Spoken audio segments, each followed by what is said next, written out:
report to you that the first printing is almost sold out from February, and we're expecting the second printing by the autumn. So it's doing well for us.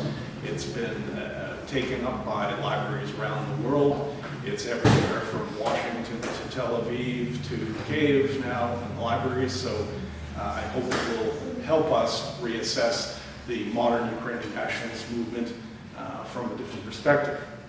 That was made possible by organizations like the Shevchenko Foundation here in Winnipeg, by the Ukrainian Canadian Veterans Fund, the Civil Liberties Foundation, Timotei Foundation, Korean for Research Institute, and other groups. Can't list them all. I can't thank everyone, but I see my friend Slav here, who was one of the people who kindly read the manuscript in an early version and gave us his comments. So, there are a large number of people, including my colleague, Dr. Viatrovich, who's a little busy right now in Ukraine, who made this book happen. What I'd like to talk about tonight is less about the content of the book than how it came into being and why it's important today. The book is, well, there are two books that I'll be talking about. One is about Soviet disinformation, that's Operation Payback. What do we now know about how the Soviets misinformed the West about who the Ukrainian nationalists were? How did they stoke tension between particularly the Jewish and Ukrainian communities in the West? That's Operation Payback. And then Enemy Archives. Who were the Ukrainian nationalists in the interwar period, in the Second World War, and the immediate post-war period? Who were they? What did they believe in? What do we know about them now using Soviet archives? So there are two stories here, and they sort of overlap. The first one is really about the book Operation Payback, which you can see the cover of here, and it's available back there. I'll just say a little bit about it. It was the one that came out first. It's named after the actual KGB program that was intended to provoke anger and dissent between Jews and Ukrainians throughout the diaspora, to break up any possibility of unity between those two communities. You may remember, some of you I know were there. We talked with the human rights activists and the dissidents in Ukraine in the 60s and 70s. And there were, of course, the refuseniks on the Israeli side. Those two groups were being supported by our diaspora, by organizations like the World Congress, by KUK, and so on. The Jewish community was interested in the refuseniks. From the point of view of the KGB, this was frightening. And so they decided to split the diasporas by provoking a debate about war criminals in North America. And as a result, we ended up with the Organization of Special, the OSI in the United States, the Office of Special Investigations, and the Deschênes Commission here in Canada in 1986 through 1987. I was part of that. We always suspected that the Soviets were behind it, but we couldn't prove it.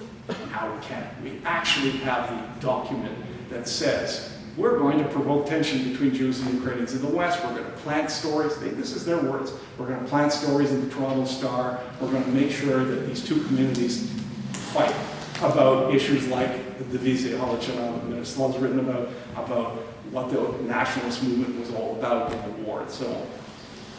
So that's the one book. The second book, of course, is Enemy Archives. And I want to say a little bit about how it came into being, because this is not in the book, so I'm going to sort of give you a little bit of the background to it.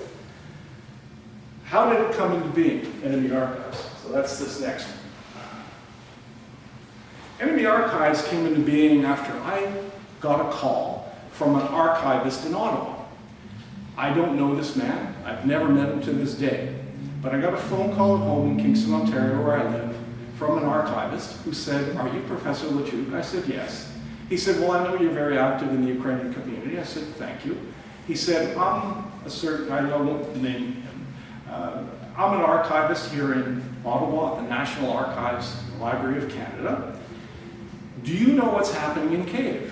I said, "No, what's happening in Kyiv?" He said, "Well, the archives that have been opened for researchers to study are being closed down. A new national archivist has been appointed by the current government of Ukraine, and that government is, of course, not sympathetic to nationalism. And so the new archivist, who was a former member of the Communist Party of Ukraine and a woman of Jewish heritage, is going to lock down these archives, put them away, maybe even destroy them." You know, I've had many calls to my house with provocative statements, and so I rarely bite. But I said, well, what do you want me to do about it? And she said, well, I know you're fairly active. Maybe you could do something. So I made a few phone calls, and I got on a plane, and I went to Kyiv. And I went and met for the first time Lubomyr, who at the time was involved with archival research in Ukraine, SBU files and so on. And I said, here are a series of questions that I have that I think are important. What was the OUN's ideology? Who did they fight against? What did they fight for? What were the relationships between members of the nationalist movement? I'm just going to say OUN and UPA. From now on, I'll say nationalist movement. That includes them all. What were the relations between the nationalist movement and the Poles? Nationalist movement and the Jews? Nationalist movement and the Soviets? Did they fight the Nazis? Or did they collaborate with them? Were they part of the Holocaust or not? I asked all these questions, and in fact, I lined them up. There are, I think, 27 of them. They're reprinted in the book. What were the sort of framework? And when I talked this through with Viatrovich, he said, well, yeah, there's an awful lot of information about exactly these kinds of issues. I said, well, that's good, because these are the kinds of issues and themes that are of interest to Westerners. In Canada and the United States, all we ever hear about OUN and UPA is that they were the bad guys, that they collaborated, that they were the enablers of the Holocaust, and so on. That's not what my parents told me. That's not what some of you heard from your parents or grandparents. So what's the truth here? How do we find out? And so what I suggested to Viatrovich is that we work together to collect Soviet-era documentation about the nationalist movement. Some of it nationalist literature that the Soviets captured, some of it Soviet literature that they wrote about the nationalists. Put it all together, translate it, and let's see what we have. So, we began collecting this information, and we began putting it together and seeing how much we could get. And in the end, I left Kyiv with several 100,000 pieces of paper, scanned, of course, on a hard drive. I won't go into the details of how that happened because I think it was probably somewhat illegal. But that then began the process of putting the book together. This was a labor of love, but it was also the worst project I ever did in my life. It was on my shoulders for 10 years plus. Get this book finished. Luckily, I had a good colleague, Viatrovich, and a good translator, Martin Olinek, who helped with the book. And so we began putting it together and slowly, literally going from one organization to another. Proszę, możecie about the troszkę you're laughing because you know what it's like, you know. Proszę, and of course, whenever they see Luciuk coming, they know I've got a begging bowl, so they all close their doors and pull their blinds down and hide. But we finally raised enough money to actually get the book done, translate it, and again, Martha did extraordinary work. We took it to McGill Queen's Press, it went through an external review process, and then we finally got it published. It just appeared, as I said, in February. Now, when the project began, and I laid out these kinds of questions about what I thought was important, I could never, ever have foreseen that on the 24th of February 2022, Vladimir Putin would launch the armed forces of the Russian Federation against Ukraine. Certainly didn't predict that.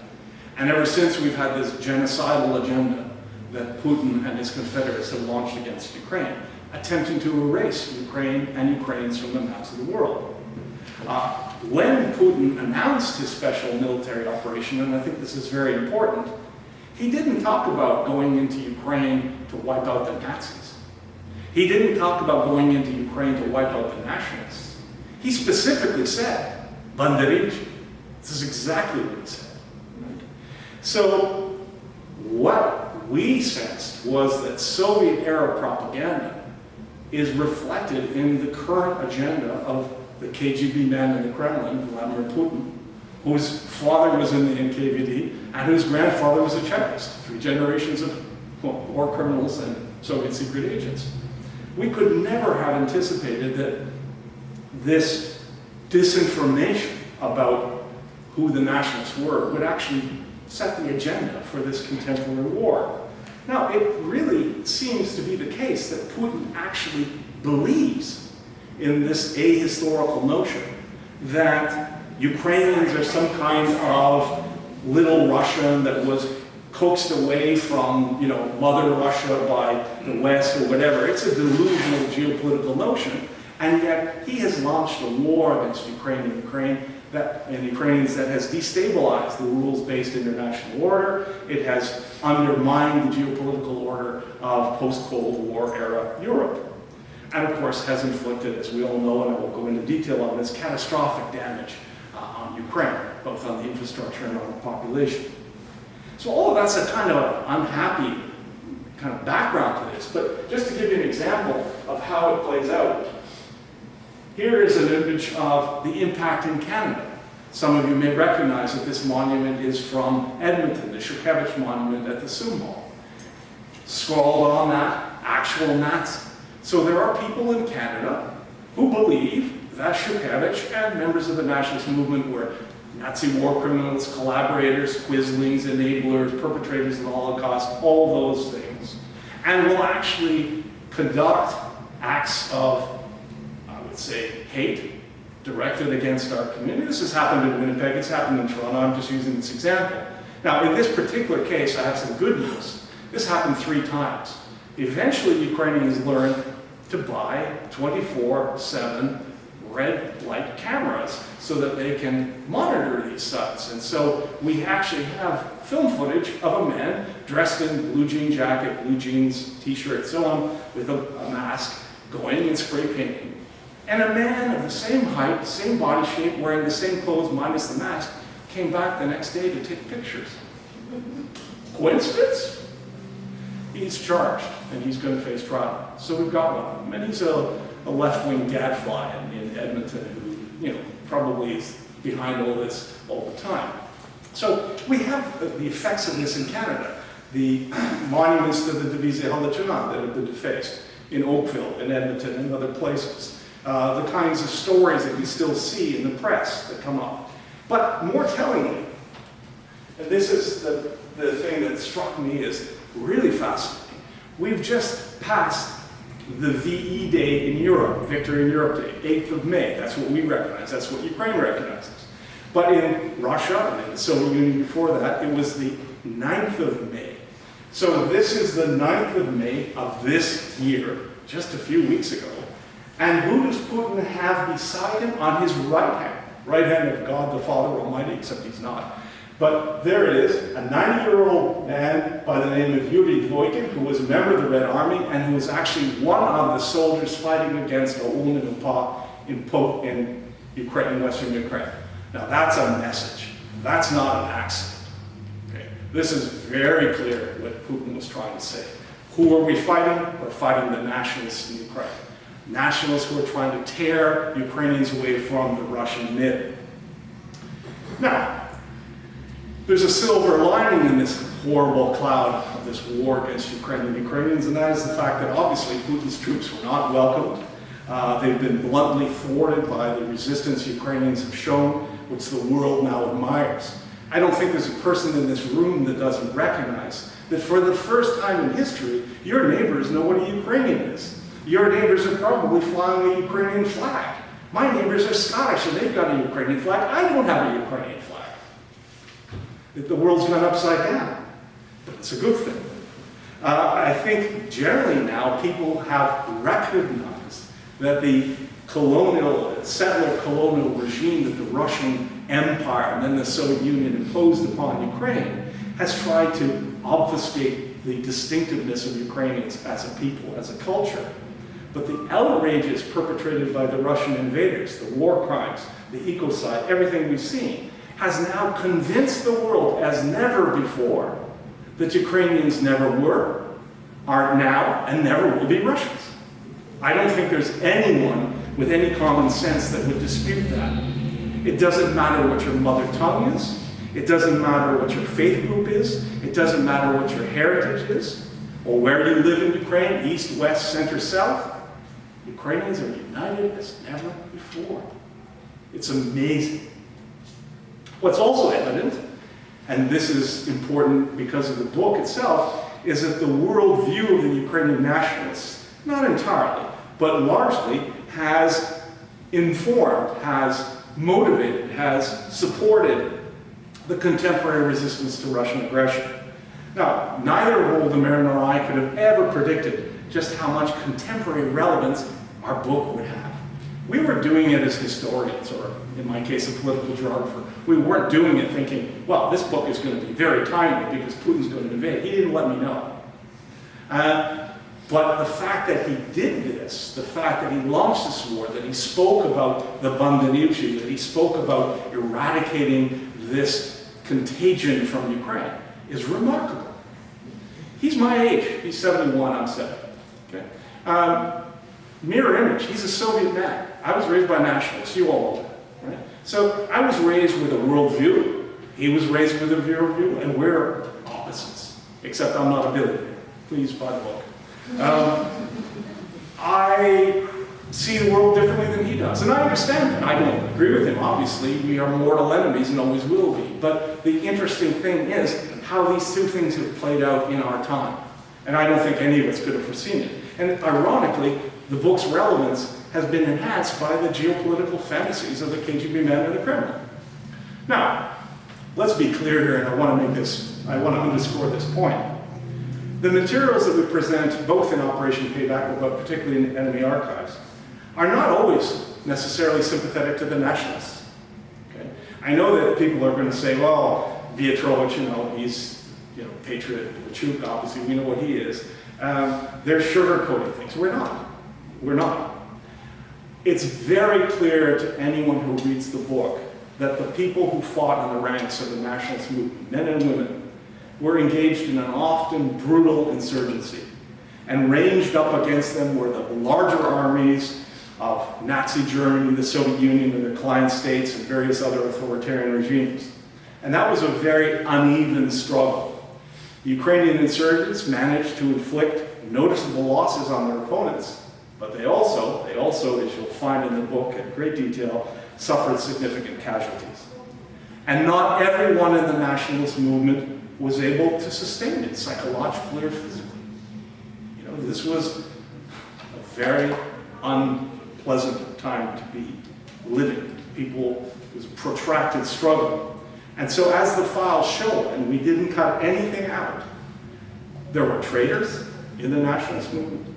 There were scoundrels, there were villains, there were innocent victims, there were enablers, there were bystanders, there were perpetrators among them. There's no doubt about that. So this isn't some kind of, we'll get together and we'll pull all the best files and just tell people what they want to hear in our community. Very not, clearly not. But there were also a majority of men and women who truly believed in Ukraine's independence and truly believed that it could only be secured through armed struggle. And that's the key message. The words and deeds of the nationalist movement were in many ways pure. They evolved, they changed, they didn't stay the same. The nationalist movement of 1929 was not the nationalist movement by 1939 or 49 or 59. It evolved in the context of war. Even when you look at these documents and all the ideological programmatic statements of Owen are reproduced in the book in English translation, you can see the evolution. So these people in the middle of this cataclysmic war, the Second World War, are actually revising their ideological vision, trying to understand how better to react to the Ukrainians they're meeting from the East, who are of a different psyche. They're writing about the Holodomor. They don't know much about it, but there's actually a passing reference to the Great Famine of 1932-33 in Soviet Ukraine, and the Ukrainian nationalists say 6 million died. That's actually their number from the book. I went, wow, they knew about it. And what's also important is that they fought for an independent Ukraine, but made no claims to anyone else's territory. Now, that doesn't, of course, fail to address some very emotional and poignant, politically relevant issues. The war in Volyn between Poles and Ukrainians is described in the book. Ukrainians killed Poles, absolutely. Members of Lubomyr killed Poles in Volyn. Polish insurgents killed Ukrainians. They both did. And sometimes they cooperated together to fight the Soviets. So you have that nuance, you have that important sort of clarity The Ukrainian nationalists fought against themselves. Luciuk, Luciuk. That's there too. We don't hide any of that.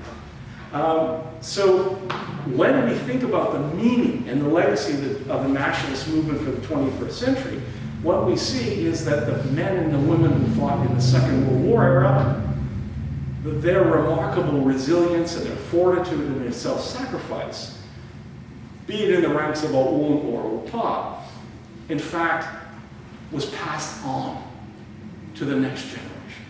Not 100%, of course not. Not without some critical review and critical analysis of that. But it's still there, and you see it.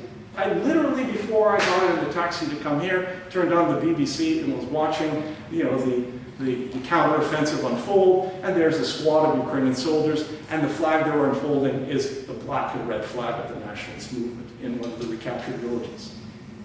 Now, I don't ask them to do that. They're doing that on their own.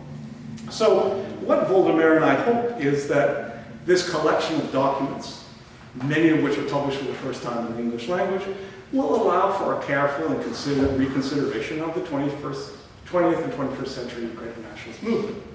Now let me tell you a little bit about its progress, how it came into being. Obviously, when you're an insurgent and you're in the underground, the nationalist movement, you need documents, you need material, literature to train your troops in all the administrative work and so on.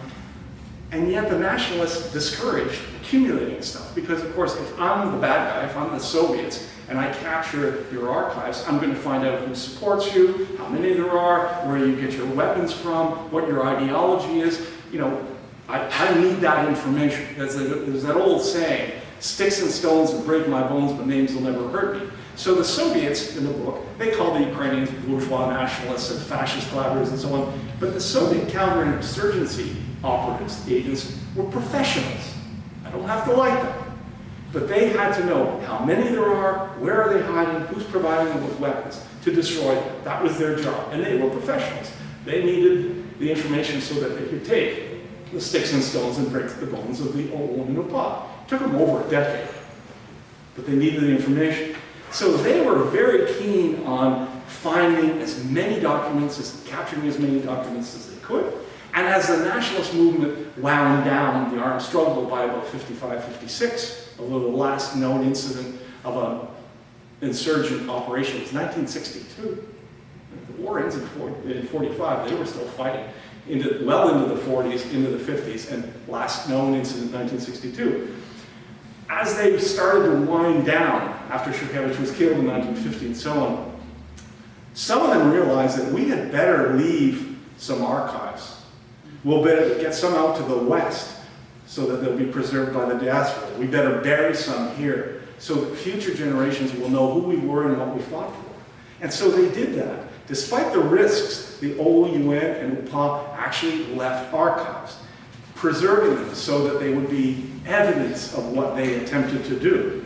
And of course, the Soviets were very keen on capturing as much as they could. In fact, in 1944, even while the war was still on, the head of the NKVD command in Ukraine wrote this, and I'll just quote the document.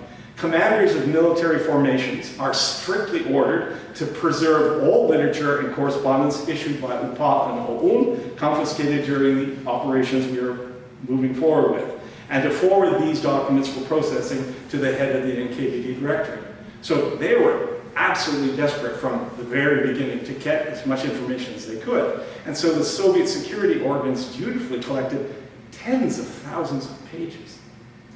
They collected it, and they carefully preserved it, and they cataloged it, and they retained that even after the struggle had ended, because they wanted three things. They wanted to preserve the hard-won knowledge of fighting against a nationalist insurgency. I've just spent a lot of time, a decade, fighting these people. It's been brutal. I've lost lots of men. This has been a real struggle. What lessons did we learn about how to fight insurgents? What can we learn? So they kept documents so they could prove it. They also wanted, of course, to preserve documents that they could use against the diaspora. Some of these nationalists, some of them your parents or grandparents, my parents, got to the West and were talking about the Soviet Union and Soviet crimes against humanity and the Holodomor. How do we discredit them? Well, we have a collection of documents here that we can use against them. although it proved not to have much information that would be compromising, which is interesting. And also a lot of these Soviet officials who were veterans of the counterinsurgency struggle, well, they got promoted, they got salary increases, they got titles, but they weren't allowed to talk about what they had done. They couldn't publish memoirs. So they got all the rewards that you might get in a career, but they didn't get the public acknowledgement. And so they wanted, once Stalin died in '53, to start collecting this material and prepare books and memoirs where they could say, look what I did against the fascists, right? And so they started to collect this. And in fact, the collecting process, we know to the date, the 28th of August, 1959, this is when they started. The head of the KGB for Soviet Ukraine, a guy called Vitaly Nikitchenko, created a committee of 24 men who were formed, and their job was specifically to catalog all of the materials captured from the nationalist movement. 15 of them were colonels, or lieutenant colonels. There were also 3 majors. And they worked for several years going through all the material they captured and combining it into one big archive. And again, why? To preserve hard-won knowledge, to be able to sort of challenge diaspora visions, but also so that they could write books. And they thought, when Stalin was dead, and Khrushchev sort of gave them a bit of a thaw, that they could get away with this. But there were still restrictions. The Soviet government was not interested in anyone publishing a book saying, well, we fought Ukrainian nationalists for 11, 12 years. Because that makes it sound like the Ukrainian nationalists had a lot of support, and they did. So you can call them fascists, you can call them collaborators, you can call them Nazi war criminals and so on, but you can't say too much. Nevertheless, the KGB hierarchy did allow these men to start going through this material, and they actually got it done by 1962. They created what they called File 372. Now, File 372 has a typical Soviet title. Can you imagine writing this on a file folder? I'm going to read you the whole title because it's actually funny. It's such a typical Soviet thing. This is the title of File 372. Collection of documents about the structure and character of the anti-Soviet activities of the Organization of Ukrainian Nationalists, OUN, and the Ukrainian Insurgent Army, UPA, about the methods and measures of the Agentur operational work of the organs of state security of Ukraine in connection with the liquidation of the organized OUN underground and armed UPA gangs on the territory of the Republic in the period 1943 to 54. End of quote. Huh. You know? But that file actually consists of 98 volumes, including a total of 36,647 pages. It's a lot of information they captured. And they got so excited by how much they had that some of them kept working into 1963, and they created other files that we were able to mine as well. So ironically, imagine this. Who created the biggest collection of documents about the nationalist movement? Banderivci? Nope. The Melnikivci? Nope. The Vikari? Nope. The KGB. They put it together for us and put it in a nice filing room. Thank you. Right? So the largest existing repository of documentary evidence concerning the Ukrainian nationalist underground was accumulated and organized chronologically by various subjects. I won't go into all that, the various themes, by the KGB. It now consists of 242 volumes, which are tens of thousands of pages. Now, they didn't preserve everything. Let's be clear on this as well. There were some deliberate deletions, erasure of files. There was something called Order Number 00150, passed in 1990, that sent the archivists back into the files to purge them of all the material that related to how they had caught the leaders of OUN and OPA. Right? So of those, Berloga, that was the code name for that operation, only 8 of 30 volumes survived. There were 30 volumes on Roman Shukevich, General Taras Chaprenko. Only 1 survived. So they readed stuff, they destroyed stuff. Some of it may still be in Moscow, maybe it's Putin's reading material, I don't know. But some of it may be somewhere else. But what we found was 1, and there's a great description there about how Shukevich was finally caught and killed in battle in 1950. Now, some of the lost materials, or what we thought were lost materials, as I said, we were able to find as copies, because sometimes someone will write a memo and it'll be in one file, but then some large collection of photographs, plus a complete set of 15 volumes, included all of the graphics of Neil Krasevich, some of whose graphics I'll show you a little bit later.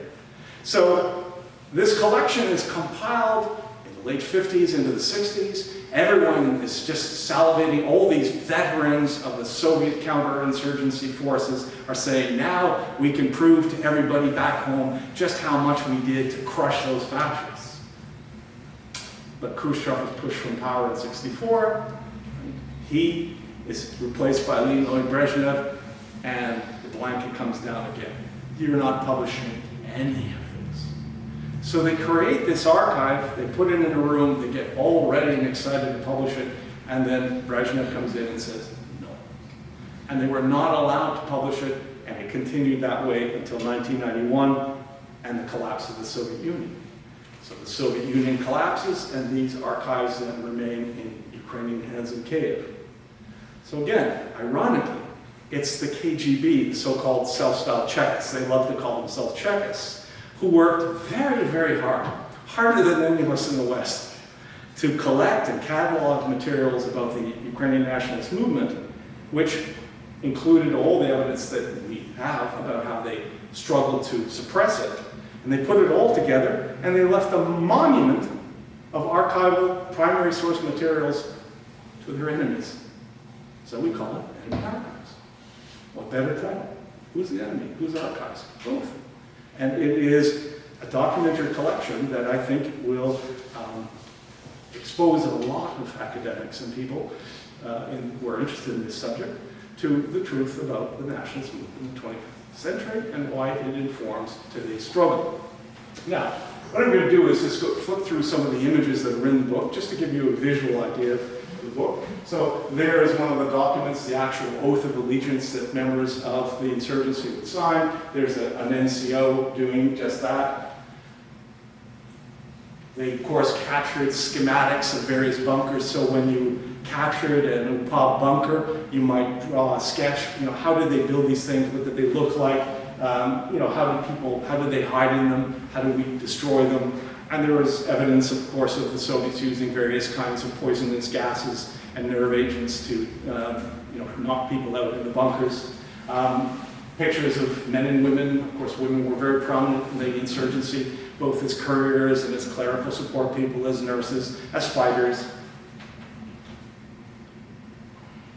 Gathering intelligence, you see here, from local villagers. The support network for the nationalist insurgency was extensive. One of the documents that we reproduce at the very end of the book, I believe it's document 161, is an extract from a KGB report, and it says that at least, and the KGB honestly says, we don't know either for sure because we weren't counting all the time, but between 1944 and 1955, at least 103,828 Ukrainians were killed in the ranks of the underground. And since people rotated through, this suggests that that underground was one of the largest insurgencies in Europe during and after the Second World War. It was huge. And so obviously there were all sorts of people providing intelligence and information. Probably a stage photograph, but in a PA unit, supposedly battle. These are just images to show what it looked like. Celebrating Easter, the paska's on the table, and you can see a woman in uniform, and she's armed. These men and women fought together.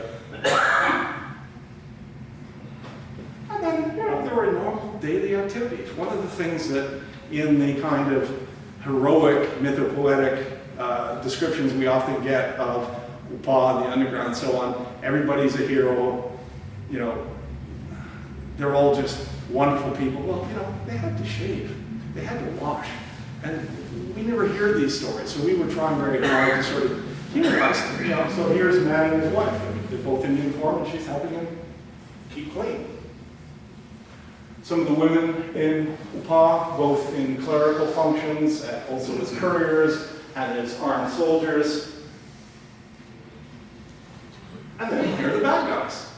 One of the very interesting things about the documents we've got in the book is that the Soviets would often capture members of the underground and turn them. If you don't join us, we'll kill your mother, father, wife, children. We'll send them off to the Gulag. We'll destroy your village, whatever terror they used against them, torture, intimidation, what have you.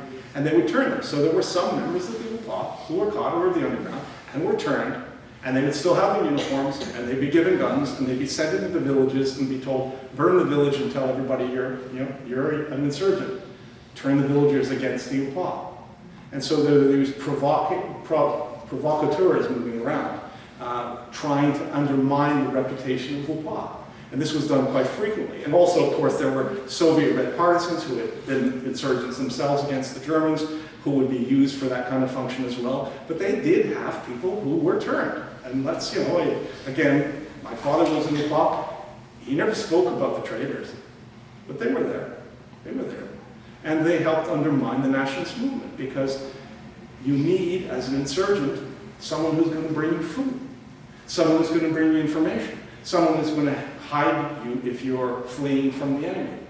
And if all those people are turned against you because they don't know who you are, they're not sure whether you're really UPA or perhaps agent provocateurs, you don't know. So what do? And eventually, it's like Mao Zedong said, if you're dealing with insurgency, think of them as fish in a pond. How do you deal with the insurgents? Drain the pond. Right? And you can get them all. So these are some of the officers and rank and file members of the anti-UPA destruction battalions. And of course, as I just said, how do you get rid of an insurgency? Get rid of the people who support them. So Operation Vistula literally moved tens of thousands of people out of the border areas where Ukrainians lived, Lemkos and others, and the insurgents then are left without the kind of support they need. And then they are exposed, and then you can round them up and kill them. So this in 1947. And here it is portrayed actually with one of those Kasevich graphics, deport them to Siberia. What's changed, right? Where are the children that have been taken from Ukraine? What's changed? Same thing. And of course, there are the grisly elements of it. I'm sure, these are difficult pictures to see, a few of them. I'm not going to show you that many, but you can see what it looked like. This woman's husband was killed. She made the mistake of acknowledging his body when she was paraded past it, and so made the pose. These are trophy photographs, we would call them, the way the hunter would keep a trophy. So the KGB, the NKVD kept pictures. Look at what we've done. These are some of those women that you saw with the typewriters, and their guards killed. And propped up, then the whole village would be paraded by. Take a look. And if you looked, and you looked like you knew them, come with us.